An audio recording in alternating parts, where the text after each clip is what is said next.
Bankipur seat कोई साधारण seat नहीं है। पिछले लगभग 30 वर्षों से यह सीट भारतीय जनता पार्टी के कब्जे में रही।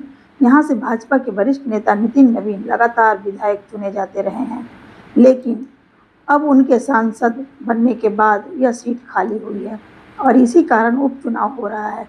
सबसे बड़ी चर्चा इस बात की है कि क्या जन स्वराज के संस्थापक प्रशांत किशोर खुद चुनाव मैदान में उतरेंगे। राजनीतिक हलकों में यह भी चर्चा है कि राहुल गांधी ने प्रशांत किशोर से फोन पर बात कर चुनाव लड़ने का आग्रह किया। हालांकि इस दावे की आधिकारिक पुष्टि अलग अलग स्रोतों से अभी स्पष्ट नहीं हुई है, इसलिए इसे राजनीतिक चर्चा के रूप में ही देखा जाना चाहिए।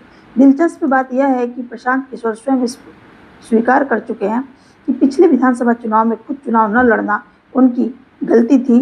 उन्होंने माना कि पार्टी चुनाव लड़ रही थी, लेकिन उन्हें व्यक्तिगत रूप से मैदान में उतरना चाहिए था। उस समय उनके राघोपुर से चुनाव लड़ने की चर्चा थी, लेकिन उन्होंने चुनाव नहीं लड़ा। अब सवाल यह है कि क्या इस बार प्रशांत किशोर अपनी इस गलती को सुधारेंगे। अगर वे बांकीपुर से चुनाव लड़ते हैं तो यह केवल एक उपचुनाव नहीं रहेगा, बल्कि बिहार की राजनीति का सबसे चर्चित मुकाबला बन सकता है और एक अपनी पारंपरिक सीट बचाने की कोशिश करेगी, तो दूसरी ओर जन स्वराज के लिए यह अपनी राजनीतिक ताकत साबित करने का बड़ा अवसर होगा।